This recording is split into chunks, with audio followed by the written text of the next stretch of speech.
নমস্কাৰ বন্ধু বান্ধৱীসকল, মই প্ৰণৱজ্যোতি শৰ্মাই আপোনালোকক স্বাগতম জনাইছোঁ এই চেনেলৰ প্ৰথমটি ভিডিঅ'লৈ। আৰু এই ভিডিঅ'টিত আজি আপোনালোকক দেখুৱাবলৈ চেষ্টা কৰিম চৰাইদেউ জিলাৰ সাপেখাতিৰ ৰহনশ্যাম গাঁৱৰ এটা আটকধুনীয়া বৌদ্ধ বিহাৰ।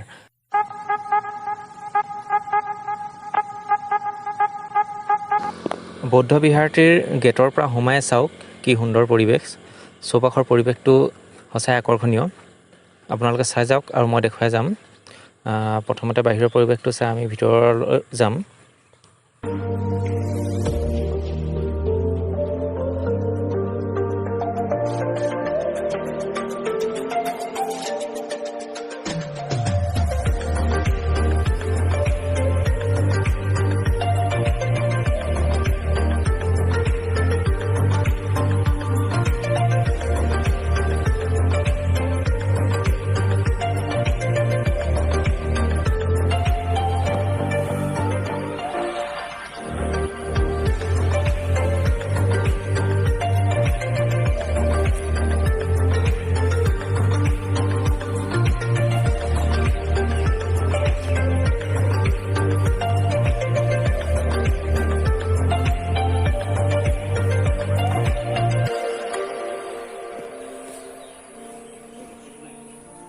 Vipassana মানে ধ্যান।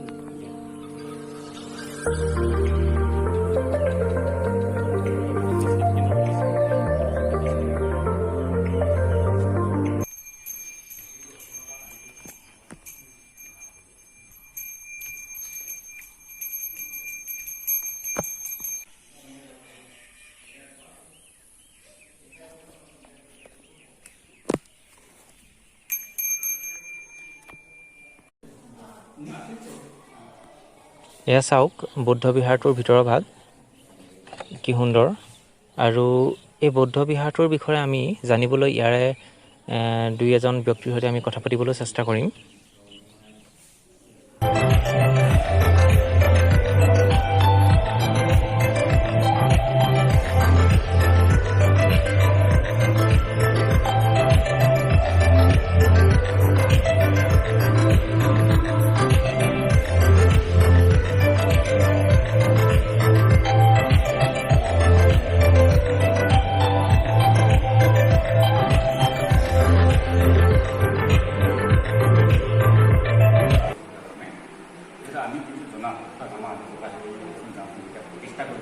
প্ৰতিষ্ঠা কৰা হৈছিলে 1918 চনত ফেব্ৰুৱাৰী।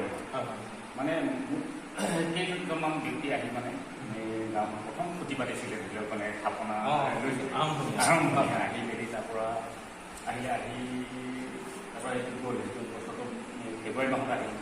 সেইটো আহি তাৰপৰা আৰম্ভ হৈ গ'ল লাহে লাহে তাৰপৰা একদম দুজনকৈ হ'ল।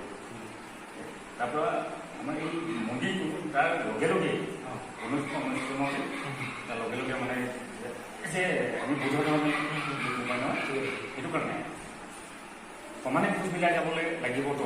ধৰ্মটো আমি নিজেই জীয়াই থাকিবলৈ কিবা এটা প্ৰাৰ্থনা দিব এটা লাগিব মানে এটাও মনোযোগ লৈছে। তেতিয়া এই নৈ কাষত এইফালে তিনিমুখ কাষত তাৰ পাৰতে মানে থাকিলে ভালেমান সোণালী নদীয়ে তাৰপৰা নৈখনে খহনীয়া তেতিয়া খহনীয়া হ'ল, গৰা খহনীয়া হোৱাৰ কাৰণে আৰু অলপ বেক চাইডো হৈ পৰিলে। যেতিয়া অলপ আধুনিকতা যেতিয়া আহিলে, তেতিয়া 1967 ইয়ালৈ স্থান হ'ল। 1967 মানে ইয়ালৈ স্থান হ'ল। ঠিক আছে।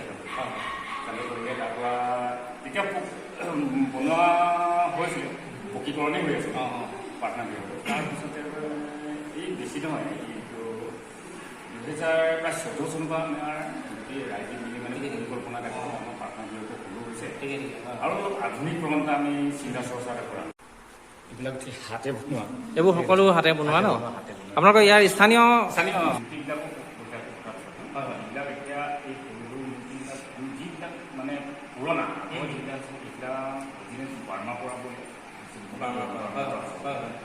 আৰু যিজন মেইন আমাৰ ইয়াৰ মূৰ্তি ধেৰ আছে, মূল আমাৰ মন্দিৰ তেওঁক আৰাধনা কৰিলে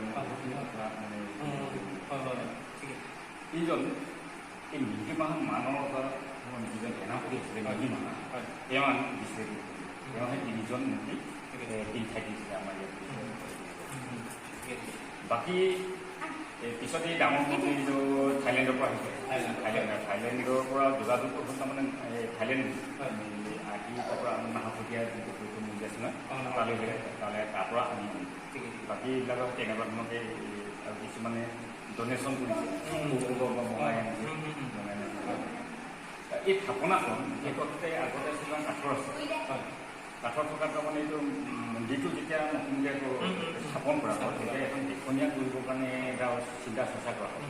তেতিয়া ৰাইজৰ মাজত আলোচনা হ'ল কোনোবা ডনেট কৰিব নেকি এই থাপনাখন বনাব। বিশেষ এজন গাঁৱৰে তেওঁ নিজৰ চেষ্টাৰ বলতে থাপনাখন একদম অৰিজিনেল বাৰ্মা এই বাৰ্মা চিলটো আছে।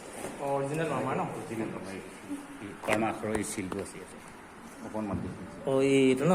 হয় হয় হয় হয়। এই কাপোৰটো এইটো অলপ মানে আমাৰ ইয়াত পাবলৈ টানেই কাপোৰটো এইবিলাক সম্পূৰ্ণ বাঁহ কাঠিবিলাক বাঁহ মানে লোহা বোলা বস্তুটো অলপো নাই। ইয়াত সকলো বাঁহৰে? অকল বাঁহৰ এইটো কাপোৰ ন? ঠিকে ঠিকে। এইবিলাক গান্ধীবিলাক সম্পূৰ্ণ বাঁহৰ এইটো সম্পূৰ্ণ বাঁহৰ।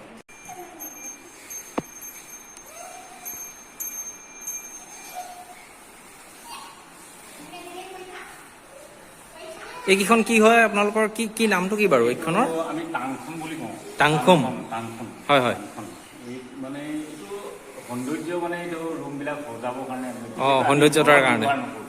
ঠিকে ঠিকে ঠিকে। এইটো মন্দিৰবিলাকতে হয় হয় হয়। কাৰোবাৰ কিবা এটা সিহঁতে মনোকামনা ঠিকেই ধৰি লওক কিবা এটা হেঁপাহ পাবৰ কাৰণে হয় হয় এতিয়া এইটো মানে আমি ভিক্ষুক লৈ হয় হয় দান কৰোঁ। কৰিলে মানুহে কিছুমান আমাৰ আশা পূৰ হয় বুলি ঠিকে ঠিকে হয় হয় হয়। এইবিলাক টাই পুথি টাই ভাষা টাই আখৰেৰে লিপিবদ্ধ কৰা হৈছিল লিপিবোৰে। এতিয়া মানে আমাৰ যিবিলাক মানে ধৰ্মপুথি প্ৰথমতেতো এইটো অসমীয়ালৈ অনুপাতো নাছিলে তেতিয়া টাইত আছিলে তাইৰ পৰাহে আমাৰ এই অসমীয়ালৈ অনুবাদ হৈছে। এইবিলাক হাতে লিখা হয় পুথিখনে দেখাই দিছোঁ। ব্যক্তিগত কিছুমানে দান দিয়ে। এই পুথিখনৰ নাম ধাম্মা সিংখানি। এখন একদম অৰিজিনেল টাই পুথি হাতে লিখা আহিছে হাতে লিখাইছোঁ। আজিকালি পাবলৈ চাগে অসুবিধা এইখিনি মানে পাবলৈ দিগদাৰ এনেকুৱা কিছুমান পোৱা হয় মানে আজিকালি কম্পিউটাৰ যুগত মানে অকণমান এই কৰি দিছে মানে টাই লিপি নহয় টাই লিপি কি হ'ল ভিক্ষু ভিক্ষা পাত্ৰ আমাৰ ভিক্ষুবিলাকে ক'বালৈ গ'লে প্ৰায় লৈ ফুৰাই লগত লৈ যায় তেতিয়া সি ভিক্ষা কৰি তেওঁলোকে এইটো খায়। এইটো আমাৰ জনসাধাৰণ আমাৰ জেনেৰেল মানুহে এইটো বস্তু ব্যৱহাৰ নকৰে। সেইকাৰণে এইটো বস্তু মেটেলটো বিশেষকৈ আমাৰ এইটো অৰিজিনেলটো বৰ্মা বা থাইলেণ্ড তেনেকুৱা পৰা অৰিজিনেলটো আহে। এইটো আমাৰ অসমত এয়া মাৰ্কেটখন নাই। বিশেষকৈ আমি অৰুণাচল যিটো নামচাই তাৰ পৰা আমি ক্ৰয় কৰোঁ। এইটো আনুষাংগিক বস্তু কিছুমান থাকে এইবিলাকে হয় অস্ত্ৰ পৰিষ্কাৰ বুলি কয়। অস্ত্ৰ পৰিষ্কাৰ হয়। অস্ত্ৰ পৰিষ্কাৰ এই ভিক্ষু ইয়াত পিন্ধা যিখন কবচ থাকে নহয় সেই কবচখনৰ লগতে থাকে।